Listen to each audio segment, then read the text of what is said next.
Hi guys, how you doing? Afternoon, David. Right now, we finished off the last program with a simple question: what is the capital of the United Kingdom? Read many answers. There was quite a lot of people that gives an answer. In actual fact, there is no capital city of the United Kingdom because it's a union, right? There's a capital of Scotland, a capital of England, a capital of Wales, and a capital of Northern Ireland. Right? That we can actually say we know there's different political setups for Wales and Northern Ireland. However, the two main ones are Scotland and England. There are capital cities, right? So the capital city of England is London, as you know, and the capital city of Scotland, even though I might argue the toss on it, is Edinburgh.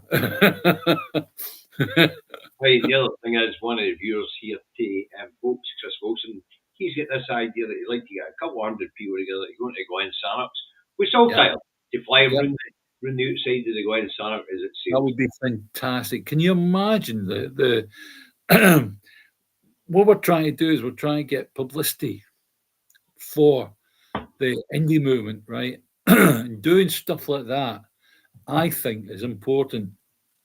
Whether or not the mainstream media choose to ignore it, it would still be a rather good political coup in terms of that we would share it and it would be shared over and over and over again, both in on YouTube and also on Facebook and wherever else, right? Even TikTok it would get onto, right? So I think we should give our blessing and help to Mr. Wilson. Well, one And thing for sure, Davey, guess who's not getting on that boat? Me. You know why? I get seasick in the fucking bathtub. I take shivers. well, no, all right, okay, all right. I mean, the fact of the matter is, I would love to be on it. I really would, right? Aye. But getting up a gangplank for me is going to be No, it's accessible, David. We all push you up your chair. right. Okay, I It's don't, I don't, I accessible. Come don't on. use it here now. I use restrict myself to my left hand walking stick, and that's it. Well, which case, you'll manage a gang plan. Yeah, yeah, You know, it is accessible. But no, it's a good idea, folks. But yeah. limit it to a couple of hundred people because there's islanders need to go on and off that boat. People Yeah, who live there, coming across for medical appointments and things like that, need to go on and off that boat. yeah. So, Chris, The if you actual seating, organise this, yeah, the seating capacity of the Ben Sarks is 450 people. So therefore, if we block book 200, that still leaves them 250 to be able to get on. People that live in the island, that's as David says.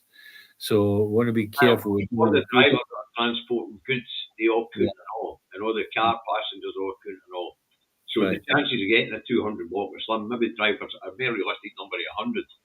Yeah, But yeah, it is a good idea, Chris. And yeah. Chris's group, Dave and I can't pronounce it. It's in Right. Gaelic. Cringers, I'll look at a bus. The Cree or something like that, you know. Yeah, Anyway, his group might be going to organise this. So, folks, if you know Chris Wilson and he does come in here, he comes in either on YouTube or on Facebook. Contact him if it's something you fancy doing. And maybe you should contact Ian McNeil at Bridges for Indy. He's got a lot of flags. Chris has also been in touch with Mr. Sheridan, Tommy Sheridan, see if he'll get involved. And Tommy Sheridan has responded that he would like to be involved. Oh, that's nice. But if we imagine if we have a big enough telephoto lens, we'll be able to catch Mr. Sheridan in Glasgow from the Glen Sannox. No problem whatsoever. Right. Eh, Sorry, Tommy. we've got Facebook on, we'll get the, we're up over 100 marks, so it's a Two Davies in 16/01/2025. Now, interesting headline in the mail today, David. I don't often say that, but it did pique my interest. You know, the way I used to go through the headlines and then go and research the things. For the first time in ages, there's been some headlines worth going to have a look at. Yeah. So in the Mail today, there's a story of the Royal College of Nurses, UK-wide, a study of 48 health boards, where corridor care is becoming the norm. Right? Now, the big worry is that now, I had the Scottish contribution to this up, and I've got an abbreviated version of it up at the moment, which I'll paraphrase, but I'll stick it up anyway, because I've got the full 480-page document, but I'm not putting that up. But I did find this wee annex to the Scottish contribution to the report, and I'll put it up. Right, now this is corridor care must be eradicated, not normalised. And this is by Colin Pullman, the Royal College of Nurses in Scotland.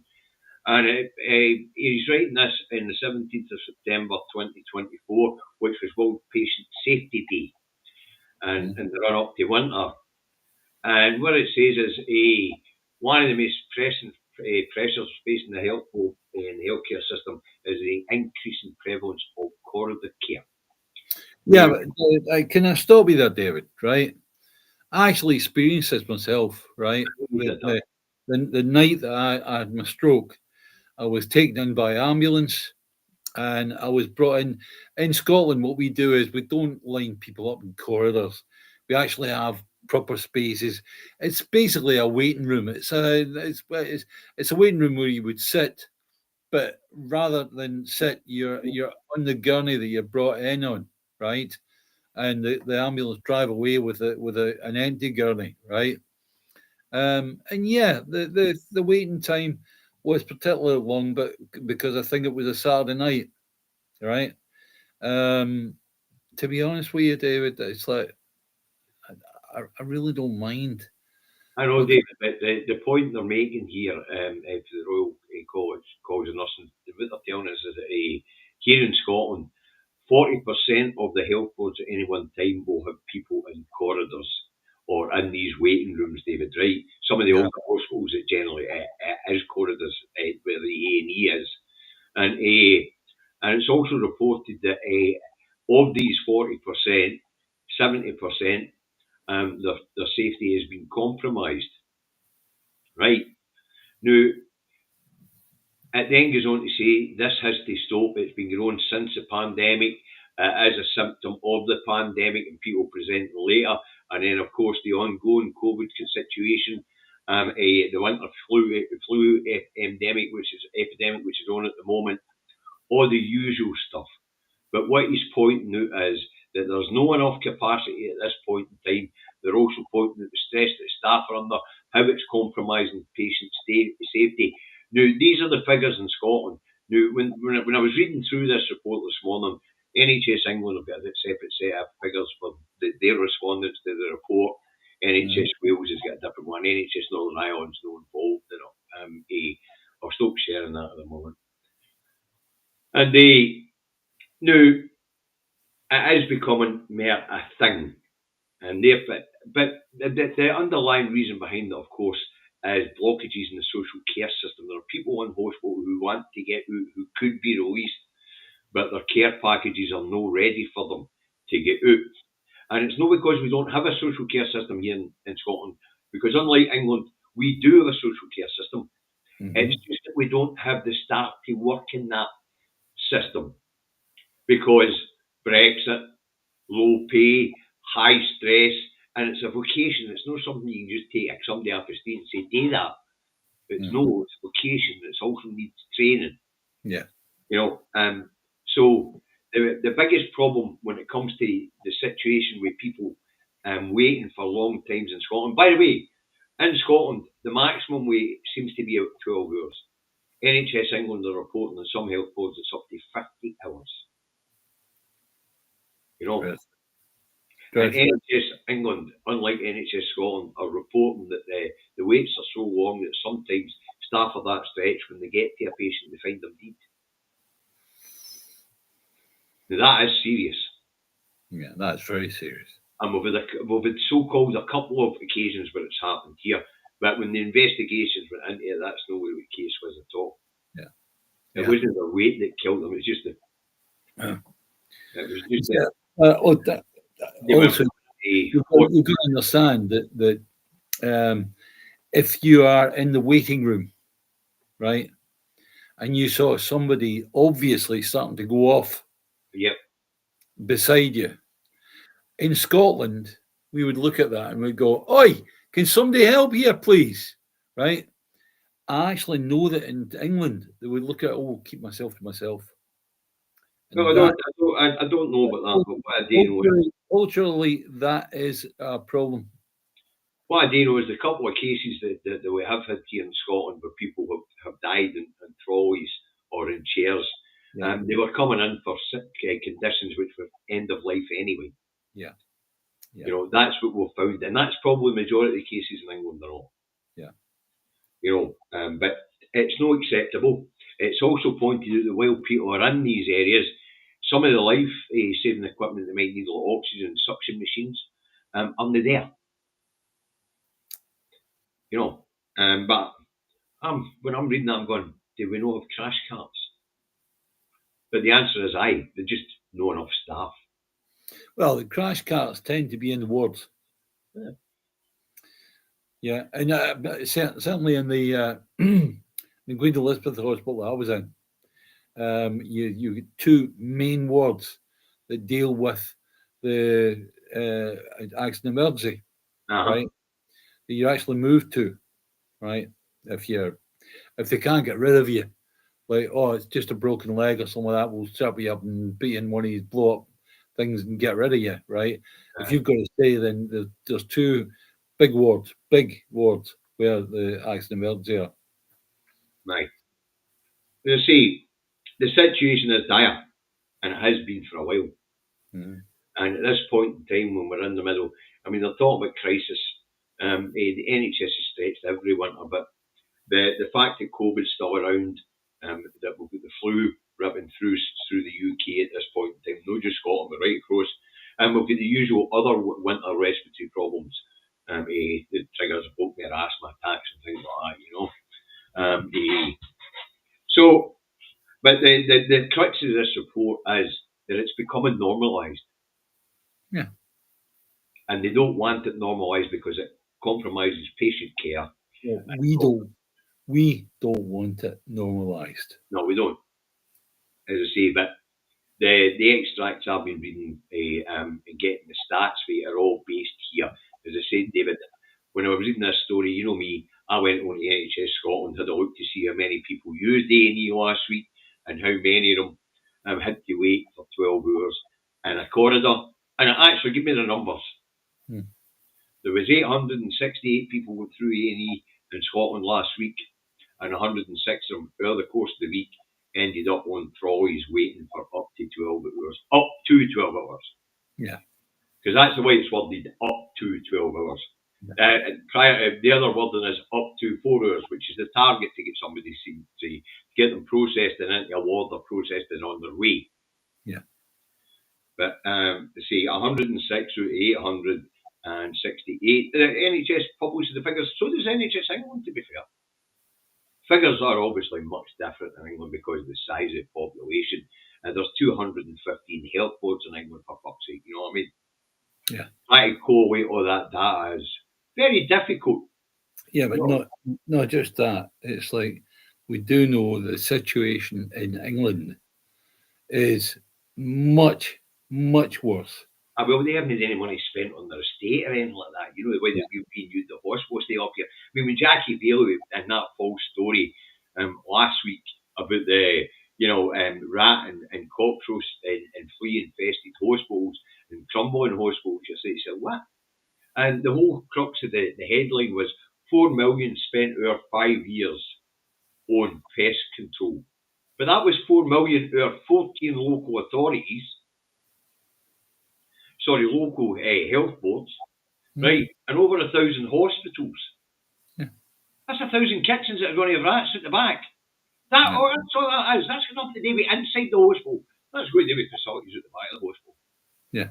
It turns out it's £60,000 a year per health board over 5 years.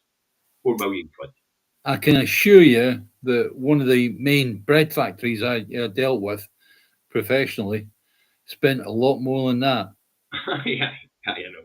You know, so it's almost that. So But you take it, a health board per year only spending £60,000 on pest control when they've got all the hospitals in the same health board.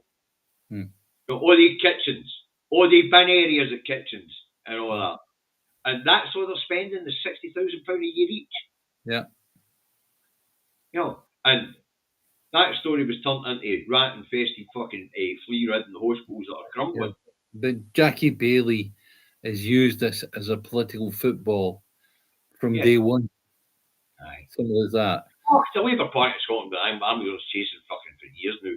They're hoping it's going to get them somewhere. But what they forget is that people's lived experience in the NHS is not how they describe it. Yeah. You know, and as you know yourself, David, I went trolling around the hospitals and things like that when they said there was umpteen fucking ambulances outside each bay to find out there was 3 or 4. And then, of course, the professionals in the service give information as well through its worst. At its worst, it is many hundreds of times better than anything the Labour Party have ever described. Right. Simple as that. Right, anyway, that's the crux of the report. It's not that serious here in Scotland, although it's been portrayed as a crisis. It isn't good when you've got 12.6% of the people going through your A&E end up in the trolley for up to 12 hours. Yeah. But when we go south of the border, you've got to feel sorry for them. Well, you really must take into account this is a warning. It's a stern warning. Yep. And we have to take note of it. I don't know how much they're taking note of it in England, because in England it's always been bad for years and years and years now. I know, and it's not the people's fault. Yeah. It isn't really. They vote for each government. They want to do the right thing by them. Remember now, it's 13 years since the birth of the Health and Social Care Act in England. You've seen how they've allowed that to wreak havoc. You're about to watch West Street Days worst, actually. Yeah. At least when they spend into the private sector down here, the Barnett family will come up here to get into the public sector. Yeah. The answer isn't to give millions of pounds away or billions of pounds away to the private sector. The answer is to actually concentrate the money in the public sector and give the money to the people who need to be doing that care. Because if you don't give the money to the private sector, then we don't have staff moonlighting out of the public sector, putting pressure on the public sector. It means they're all working in the public sector. Well, you know, it's like, can I just say, is there such a thing as an NHS consultant? If there is an NHS consultant, you also find that NHS consultant moonlights in a private hospital somewhere. Of course they do. That's what I'm saying. But if we just don't give money to the private sector, these people won't be moonlighting. They'll be concentrating on their main job. That's right. And then we won't have a backlog of people waiting to have knee replacements. Because the people who are moonlighting to do these things in the private sector won't be going to the private sector. Well, what I would like is, after independence, for the private sector to be taken into the public sector. Buy all the Nuffield hospitals in Scotland, blah blah blah, and get them all in as part of the NHS. What was that? Now we may lose some consultants over that, but anyway. Economics discussed the concept of crisis this week on Independence Live. Yeah. You can get good stuff on Independence Live, folks. I should be pushing it more. I told Kevin I would be pushing it more. And I mean it. Scotonomics, TNT, I can't remember all the program names, but they're all brilliant. Anyway, couple of female bloggers there, and other brilliant bloggers. Maybe podcast and that, you know. Yep. And I know that Thomas, what's his name, has walked the flare into the Reform UK Party. Strikes me as a bit of a loon ball, actually. Apparently my brother likes him, my elder brother though. Well. Right, let's move on. We've crunched that to bits. We've used 20 minutes of programme on it. Like Scottish Secretary, Governor General of Scotland says the people of Scotland can't take the truth. And you can't handle the truth. David, I was speaking about this because of a headline in the Record this morning, but I wanted to bring you on it. He's throwing his toys at the pram because of Labour's slump in Scotland. And he says that because we have recognised that they misled the people to win the election here in Scotland, that well, no guy chuffed. But what he's saying is, but you can't recognise the truth. We inherited such a fucking mess. Where have we heard that before, David? Every time the Labour changes over from Conservative or Conservative change over from Labour. There is a timeline, isn't there? Yeah. It's all the way back to the 60s, but I only described for Maggie forward this morning. There's an absolute timeline of this. But and it's all down to economic mismanagement, of course. Yeah. But he's no chuffed. This will not affect the pound in your pocket. He's no chuffed. The people of Scotland have decided that actually we're not taking your bollocks. You lied to us, and they're slumped in the polls. Yes. Okay. Now, as we know, there's been a lot about polls this week, David. You especially me, will have watched that programme with John Curtis. Yeah. We'll talk about how the Scottish election might go, talk about the impact of Reform UK. Don't forget though, we're still more than 12 months out.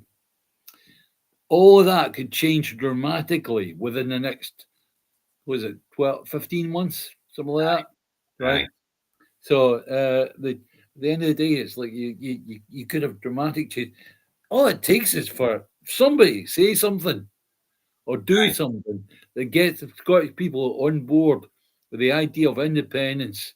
Right, and one tap of the Secretary of State, Secretary of State for Scotland making an arse of himself again this week, right? I'm going to hand this one over to you, David, because it appears you've been rattling through the archives, and one of the 50-year secrecy scraps have been lifted to the revelation that, come on, tell us. The MI5 have been watching what the Scottish National Party have been doing. And the independence movement.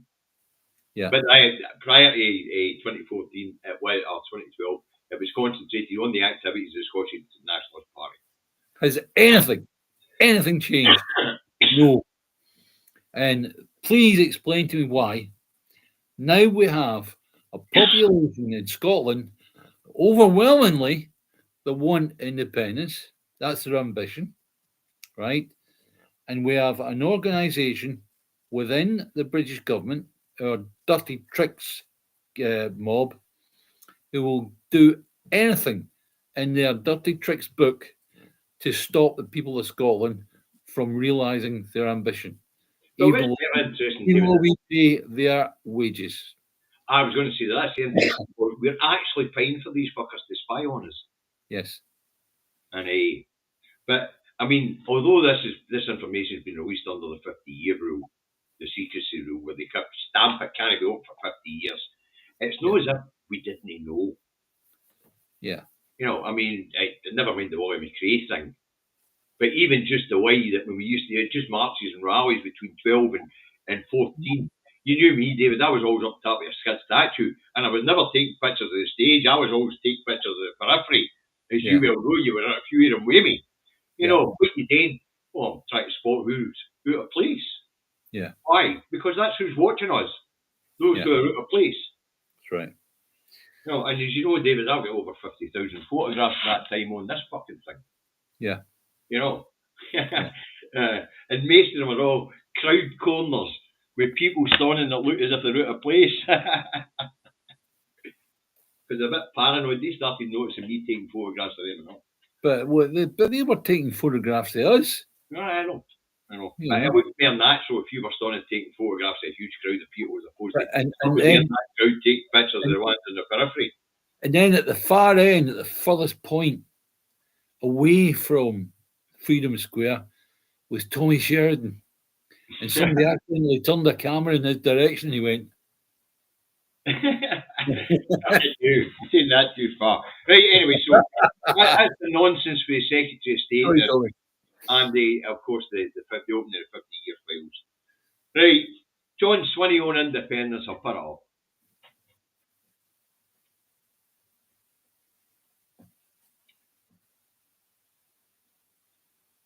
Right, now I'll play it. No, I won't play it. Yeah, we're going to find it in your timeline again. Well, You it's get way kicked out. down. Keep going, keep going, keep going, keep I going. know, David. What happened was I get kicked out. I tell you that might happen because it's your timeline and not mine. Right, Yeah. let's try this again.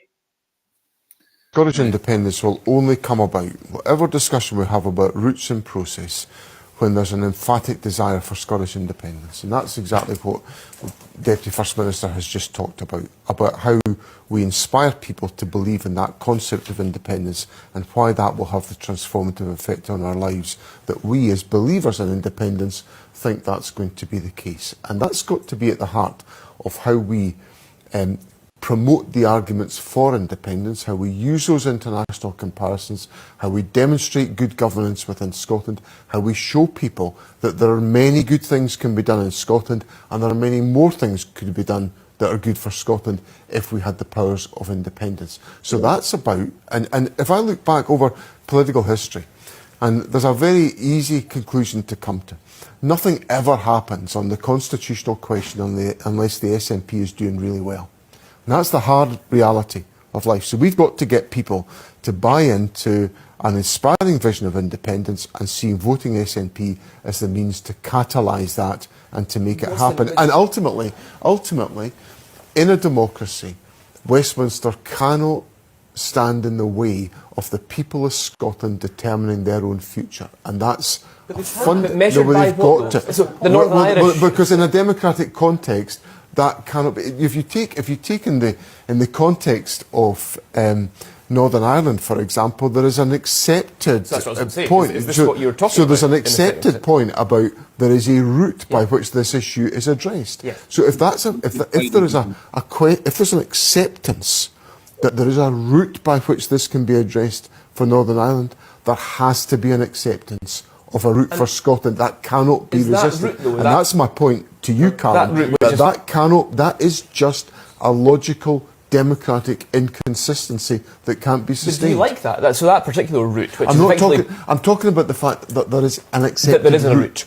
And that's, so I'm not pontificating about the route. I'm talking about the fact there is an acceptance that there's a route, a pathway, and that cannot be resisted. That cannot be accepted in Northern Ireland. And somehow, so you would discuss with Starmer some sort of codification of a route?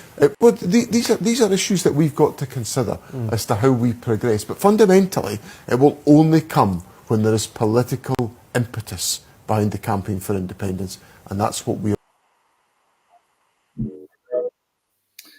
Right. 2 items there. Inspire. Who's it going to inspire? Well, he's going to inspire the yes movement, right? Okay, so you all get up and you get out and you walk miles and big marches and have your rallies at the end of them and all the rest of it, right? And writing stuff about independence, all the rest of it, fine, champion, right? However, he is also talking about getting a political push for independence. He is not given any such push for independence because he's saying, there should be a way, a route by where we can become independent. Bollocks. No way. He's expecting us to have the same as Northern Ireland, that have the Good Friday Agreement. And in the Good Friday Agreement, they're allowed to have a border poll once every 7 years. End of. Right? Only political opinion shows they want it. And there's got to be a political route to show that opinion. At this point in time, Westminster's no actually shown any interest. When we did the 56 MPs, who could have dissolved this union, but they weren't elected in the mandate to do it that way. What do you call it? I'm sorry, Chris. Next time you put something as horrible as that up in front of me, honestly, you'll be hitting a naughty step, big man. Oof. Anyway, the most important thing is been happening since 2017. Now is not the time, right? Okay. The political impetus, the public impetus, the political public impetus there. at this point in time, the public weighted number is there. At this point in time, though, John's not satisfied, so there is no political impetus behind that weight of numbers. We need a party-led campaign. If there's not a party-led campaign, then you can have like 95% of the Scottish people shouting for independence. Won't make a blind bit of difference. Westminster will just look the other way. And if anybody's ever pinned to the wall and said, well, come on, you only have to Scotland. But no, we don't think it's good for you, right? That end of story. And that's it. That's because what they haven't learned along that road yet is nobody's getting them independence. They will fucking take it. That's right. And when you're up against an imperial power, foreign parliament, denying your democracy, then you have to have the guts to say, you know what, your courts don't count. What counts is the sovereignty of the Scottish people. We're holding that. That'll be accepted internationally. Yeah. But you and I both know, David, as you and I both know, and a lot of people here will know, but the majority won't, the route out of this union is already written in the Treaty of Union.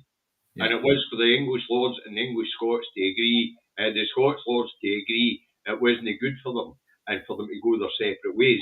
Now, as we know, when the power was transferred to Victoria, from Victoria to the Commons, that power went from the House of Lords to the House of Commons because the Grand Committee system moved from the House of Lords to the Commons. The Grand Committee system is very, very interesting, David, as you rightly pointed out. Well, the way the treaty's set up, David, as you and I know, there's two parliaments sitting there. Yeah. Two. And that's with the Scottish Grand Committee and the English Grand Committee. And a good example that most people here will be old enough to remember was when Robin Cook told Thatcher he was going to take the Scottish MP out of the Burning Bridge if she did what she said she was going to do, and didn't deliver on home rule for Scotland. Didn't deliver on can't remember what it was at the time.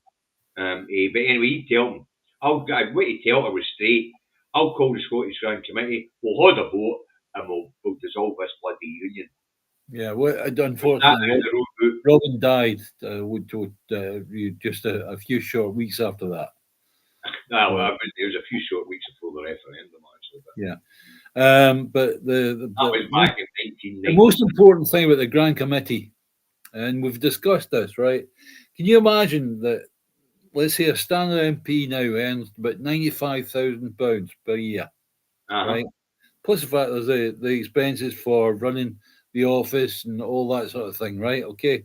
Yep. Now, the problem is that for the SNP MPs and any Scottish MPs that might believe in independence, actually going up 6 and moving up to Scotland and saying, right, that's it, we're no more, right? They lose that 95,000. No, they keep getting paid until no. I'm saying, as it would stand without the Grand Committee, they would lose that 95,000. Oh, aye. If we did it as part of a Grand Committee, then yes, they would still have the £95,000 plus their until, of course, the Scottish Treasury was set up, and then the Scottish State was set up, and then they need an election, so they need to win it. Correct. But as you said earlier, David, the way it works, Charles at the top. Yeah. You get the Lords and the Commons. Yeah. And then you get the devolved administrations, and then below that you've got the councils. Yeah. So that's how it works. But the power to dissolve this union assumes the use of new and stated in the Dundee Declaration. That's why they take rid of them. Give me a majority of MPs and I'll call it. Yeah. And that's why they had to get rid of him. That's why he had to go, because he knew the route out. Yeah. And we know the route out. Yeah. It's written in the treaty, the route out. Now, as for the thing that he was talking about, where there has to be a mechanism because there is one for Northern Ireland, actually, that's not true. They're two different treaties of union. That's right. Don't forget they've got something that was produced to get Ireland out of Northern Ireland out of the conflict situation it was in, right? And it's called the Good Friday Agreement. Oh, we're going back way before that. Yeah, I know. Going back to 21, 22. Yeah, I know that. Appreciate that. And But the partition of Ireland. yeah, but if you talk about the fact that the border poll is written into the Good Friday Agreement, where they're allowed a border poll every 7 years, Aye. and that's it. And it's not an arguable situation. It's actually written into the Good Friday Agreement. John Swinney is comparing what we've got to what Northern Ireland have got. They're not Right. comparable. And The route is quite clear. And I'll tell you what, it's within living memory that people have actually seen one of the MPs for Scotland threatening Westminster with using that mechanism. yeah, It's just that people have got hell of a short memories. But if we remember what Cook did, then the route is clear. that's right. We send the majority of SNP MPs to Westminster. We call the Scottish Grand Committee. We bypass the Speaker and everybody have to be given a letter. We walk along the road to Buckingham Palace with the leader of the deposition. Say to Charlie, here, we're getting back to our own Parliament. And by the way, P.S., there'll be a letter in the post to tell you whether you're getting your fucking jotters or not. Yeah. That's how it works.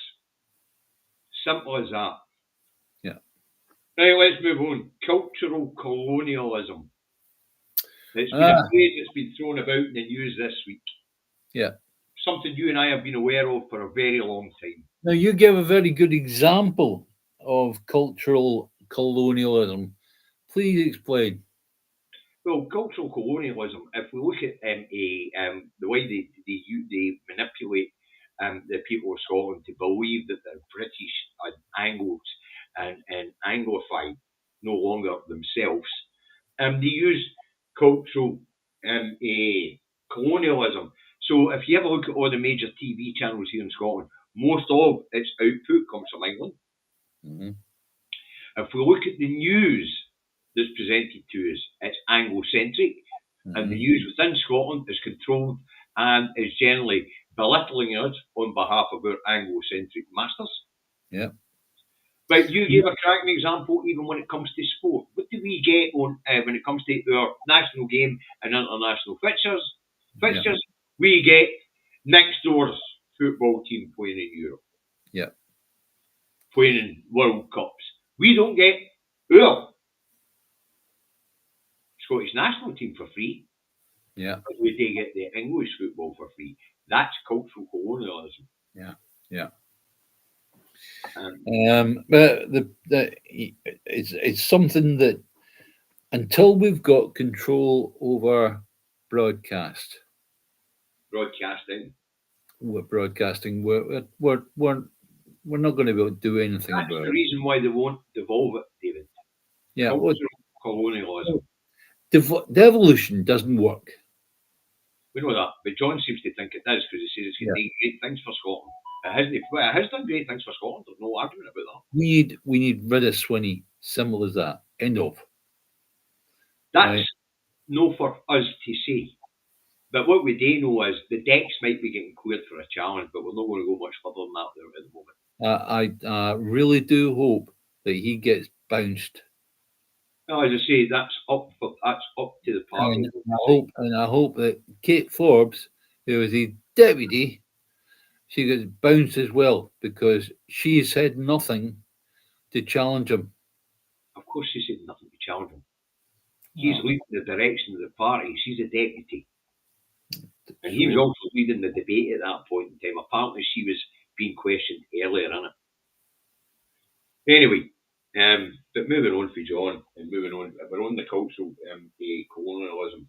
Now, as we know, all colonial powers there is to make the colony believe it needs mother, the centre of the empire, to administer it for it. And as I say, that's why all your news that's broadcast into our houses from BBC Scotland tells us how shite we are at everything every day. And also, it spawns the question, what's the capital of the United Kingdom that we've asked? And it just maybe if you start asking that of people near you that you know, Yeah, just a wee question that was brought up the other day there. I'd like to ask you, what's the capital Well, of you the... can use it as an inroad to a conversation, David. Aye. Yes, and it's a good conversation. But people, you have to be aware of cultural colonialism. You say it. Cultural colonialism. Exactly. That's your call. Yeah. Right, anyway, but I mean, you can be aware of it. You should be aware of it. I mean, all these programs like Coronations, the EastEnders, and all that. I mean, when I've been in friends' houses and you see things like Homes Under the Hammer and things like that, that's how long ago it is, and I've seen TV, right? Always somewhere in the shot there'll be a Union Jack. It'll be on a mug, it'll be on a cushion, it'll be on a plant pot, it'll be on an ornament on the shelf. It's subliminal advertising. Yeah. That is cultural colonialism as well. You know. So you have to be aware of it, folks. And it has recently been brought up in the press that the BBC have been lambasted for it. Hi, All Sorts. Welcome aboard, folks. Mind to check out All Sorts channel. Very good. And he's got multiple channels. I particularly like watching it when he's planting trees, to be fair. Because All Sorts is rewilding his property in France. So I quite like that. And you can buy a tree and he'll plant it and put a name tag on it for you. You know, he's a giant, so he'll hand carve it or hand burn it. Brilliant. Hi, Jan. Thanks very much for the £10 super chat. He's all been hell of a generous considering just the Christmas New Year period. So thank you very much. So let's move on. This one confused me, David. Westminster accuses the SNP of not moving fast enough to mitigate their disastrous two-child benefit cap. That's a load of shite. I was fucking gobsmacked. So according to Westminster, the SNP are dragging their heels. So you get into the meat and bones of it and you go and find out who said what and what said where. When you get right down to it, Ian Murray is refusing to hand over to the Department of Work and Pensions the request from the Scottish Government because as far as he's concerned, it's no nice enough, it hasn't begged enough, it hasn't given enough detail. It's a way of putting things off. What he's basically saying is your letter to me is no nice enough, so I'm not giving you the information I want. Yeah. How fucking childish is that? Yeah. No, it's not childish at all. It's a way whereby a liar like Murray can actually make things slow down. Aye, but not just that. You know, at the same time, blaming the Scottish Government because he doesn't like the letter we pen. Yeah. Yeah, I know. I mean, dear Secretary of State for Scotland, could you ask the Department of Work and Pensions to give us the information on people who are actually being sanctioned with this two-child bedroom benefit cap, please? And actual, provide the name of the families and the amount of children in them. You know, in actual fact, it's like if you don't get enough information from Mr. Murray, right, there is no reason why they can't go approach the Scottish DWP because it's Scottish now, right? And actually get the information off them. It would take much longer. Harvest as much information as they have because remember, the amount of children in other families who are being denied extra benefits because of the two-child cap. It will be all held on our system because our system doesn't deal with that. It will be held in the system. It won't be subdivided onto that. It will be as easy as just as the Department of Work and Pensions said, here are the names of the Scottish families who have got more than 2 children. How do we know? Because they've applied for benefits for more than 2 children, but we've only given them benefits for 2 children. That information is already with the Department of Work and Pensions. That's all the Scottish Government's asking for, but Mr. Murray doesn't like the way they asked. Yeah, I know. He's playing for time. That's all he did. Right. But imagine that. He knows fine well that the Scottish Government are going to go up against the Labour government on that one particular item. Aye. We've already been told we're going to close the two-child cap. Simple as that, right? We're going to deal with it, right? so that these kids get the money that they're supposed to be getting if it's more than 2 children, right? Oh, I'll tell you what, if Shona wants to speed things up, what she's going to do is put out information for people who are suffering with this child benefit to submit their details and evidence that they're suffering from it, and then tell her how many more children they've got. It really happens that way. You have to. You're talking about people that are struggling to feed kids. They're talking about people that are struggling in every way possible, and their minds are not on minutiae like that. You have to help them. Aye. But I just thought it was funny. Right. I just thought, I mean, what time is shite? Yeah. When you get into right to the meat and the bones yet, Mr. Murray doesn't like the way the letter was written. So he's not passing it on to the Department of Work and Pensions. Yeah, and that's the Scottish Government's fault, mind, because they didn't write a begging letter. They just asked a letter asking for the information. Understand this. When we take, and I don't mean ask, when we take our independence, Mr. Murray will be jumping in his car and heading for the border as fast as he possibly can. He'll probably catch a plane, right? Because at the end of the day, it's like people won't put up with that nonsense for very much longer. Aye. Move on. Nonsense, right? We're getting short on time, and there's a couple of things I want to get, so we'll skip to Sadiq. Resigning. Unfortunately, we're going to have to miss a laugh about Rachel Reeves, a speculation on a mini budget, and Reform UK's first attempt at putting a bill through the UK Parliament, and what a stupid fucking bill it was. Yeah. And we'll need to move straight on to Trump, anti-Trump international law and the UK Supreme Court, and he has demanded that the Chagos Islands deal, which US civil servants and UK civil servants were racing to get passed before Trump's administration comes in, as Trump has told them, stop the bus.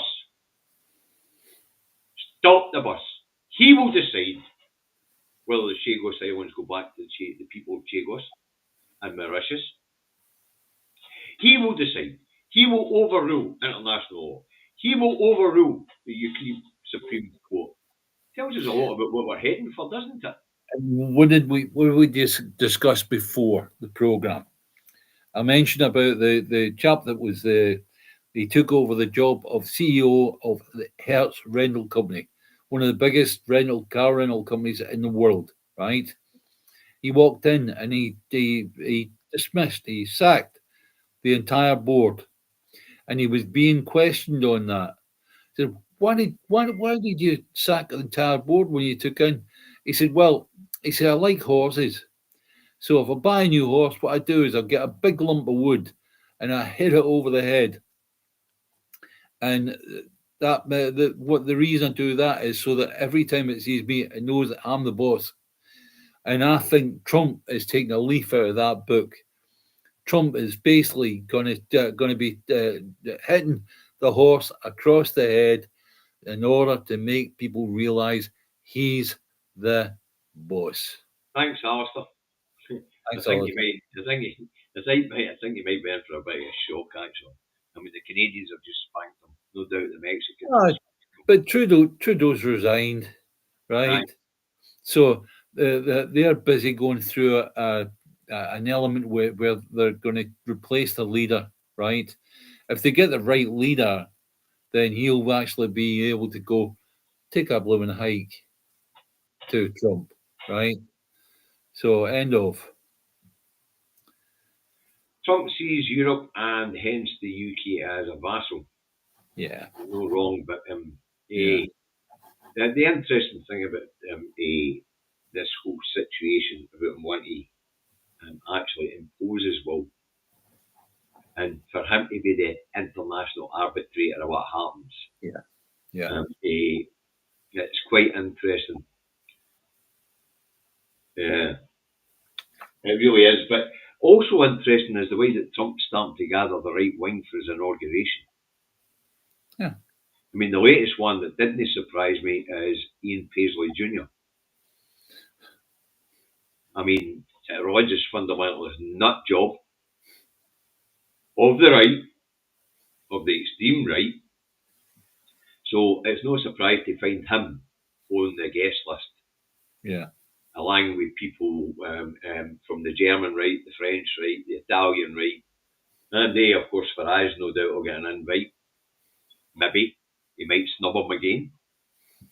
He might have lost they might decide Farage is no longer useful once Elon Musk had met him at Mar-a-Lago and thought this guy's a ditty, a grifter. You know, so as we know, Musk bounced over him. But it would appear that Trump's gathering the right wing across Europe to his bosom for his inauguration. It was a chap that was in charge of Sinn Féin at the time of the IRA thing in Northern Ireland. Jerry Adams. Jerry Adams, right? Do you realise that chance he's going to be paid reparations personally for what they did to him over the period of that? Only if they scrap this new war they're talking about scrap. Yeah, do you remember they actually put they couldn't use his voice. That's right. They put double his voice, double right. the words. And then they fucked him in the maze.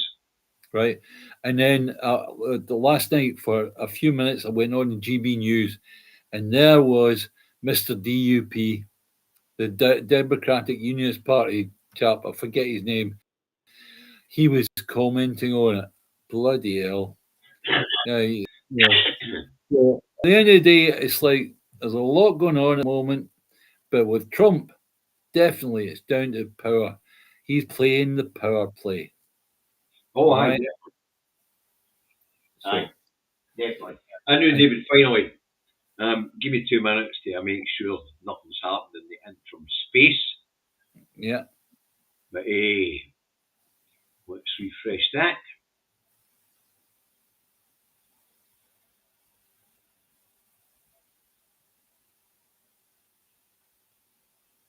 Nah, they're still no voted for it. And this is the ceasefire, folks, and it's expected to take place on Sunday, the 19th of January, between Israel and Hamas. We both reckon it's not going to go through. No. Because and what we're hearing for the Israeli parliament is that they are saying that Hamas has backtracked and it's part of the deal already. So they're already blaming the Hamas. When Hamas hasn't backtracked, there's nothing. Yeah. You know. Yeah. Netanyahu, if this turned out to be a ceasefire that end up with peace, with the end of any action whatsoever, right? Then Netanyahu would very, very quickly end up in the hands of the court and he would end up in prison. So there is no way, absolutely no way, that Netanyahu is going to allow this peace initiative to go ahead. I'm trying to find a comment for Lauren because I've seen somebody say very generous of Lauren. Fantastic, Lauren. Amazing generosity. Where did David go? Where the hell did you go, David? What happened to him? Lauren, if you can make that comment again, please. Because I can't find it. It's moving too fast. Now, in the absence of David, I don't know what's happened to him. He's dropped off. We'll carry on. When we were talking about all the headlines in the papers this morning and the celebration of this so-called ceasefire, I added a wee caveat, folks, and that was if it went through the Israeli parliament. Well, it's not looking likely.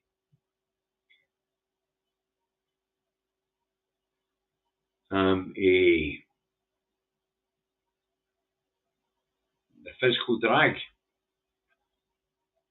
You've learnt about the physical drag, have you, Lord? That means that you'll be suffering from it then, shall you? Can somebody tell me what the contribution made by Lauren was versus Alistair saying very generous, I think. I'd just like to know what that contribution was. Because I can't find it. You guys type faster than I can see. Anyway. what do you call it? Because I think, Lauren, you put 200 in the bank. Did you know did somebody did that last week as well? What was the you last week as well, was it? Oh, I can't remember now. No, I think it was Alistair, wasn't it? Or Mr. E. Anyway, thank you, Lauren. That is, yeah, really, guys, it blows me away. It really does. You know, it blows David and I away. I mean, the contribution you guys made out of Christmas and New Year to baby banks was fucking phenomenal. And the amount you've raised on an average of between £500 and £750 a month for 2 years now, it's mega. It's mega amounts. I guess it's in the double digits of thousands, thanks to you guys. But what do you call it? Get back to the Netanyahu thing. Sorry, the Israel-Hamas so-called ceasefire thing. I did say I would tell you what's in each phase. Now, a prisoner exchange and an armistice to end the Israel-Hamas war was agreed to by Israel and Hamas on the 15th of January. Wait, that's the legend himself, it is. Yo! Sorry, David, laptop got TikTok on me. Oh, well, if you can reboot it. No, the show's a bit finished anyway, David. Why don't you say bye to everybody and I'll wind it up?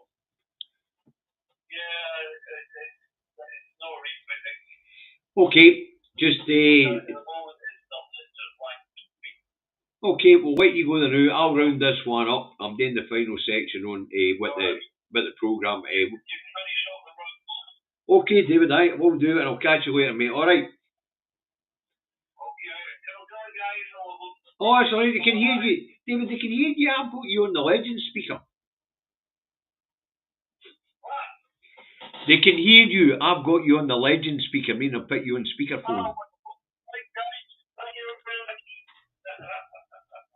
Right, let's get back to this. So David's computer crashed. A prisoner exchange and an armistice.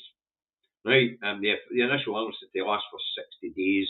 Prisoner exchange of 33 prisoners initially out of the 96 Israeli hostages, which are allegedly still being held by Hamas. I'd be surprised if that many are alive, but what they're saying, if there's not that many alive, then they release the bodies as well. If there's that many alive, then the rest will be dealt with in stage 2. Also, in stage 1, Israel to move out of populated areas of Gaza. Stage 2, Israel to withdraw from Gaza after the rest of the Israeli hostages are handed over. Now, there are conditions, humanitarian conditions to be met on the hostage exchanges, and that is children, women, elderly, and those in need of medical attention go first. And then in the second stage, it'll be the men and soldiers that Hamas are holding. They say during that second stage, if they get there, because they're still to negotiate it, and that's what's to happen during the first 60 days.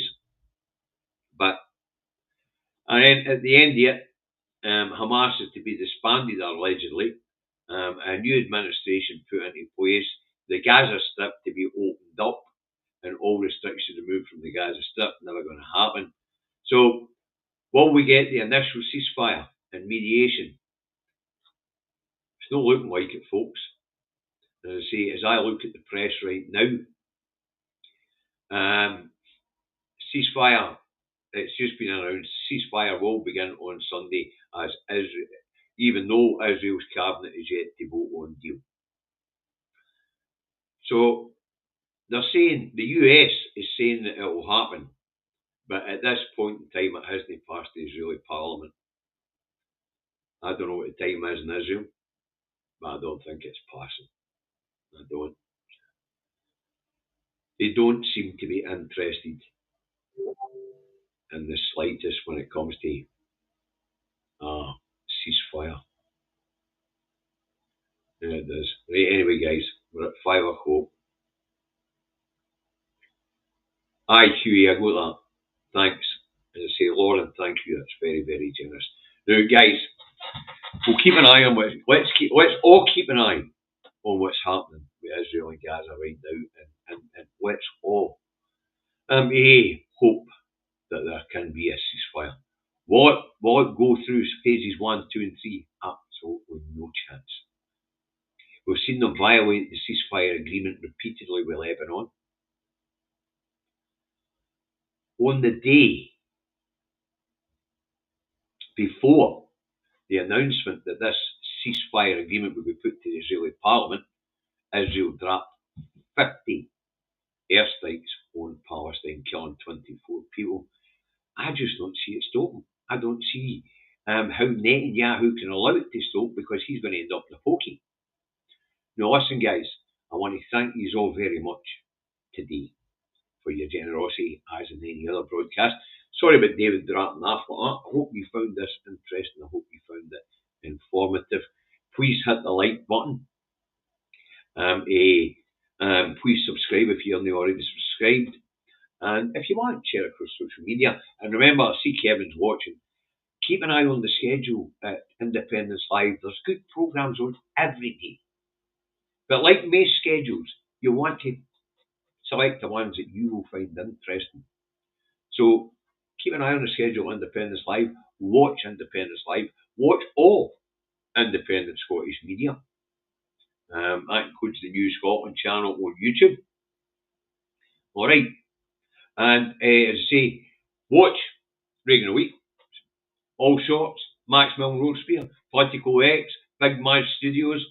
There's lots of good commentators out there. Helena at the No Justice. What a good commentators down that road as well. But especially if you're here in Scotland, which is the bulk of your audience, make sure you watch the independent media here, because the mainstream media is bad for you. Bad for your health, bad for your mental health. Okay, look after each other. I've got work to go to. So I'll see you tomorrow morning for the last one of the week. And David and I will both be back on Monday, 4 PM, as usual. I'll be away to schedule-based shows. Look after each other. Bye for now.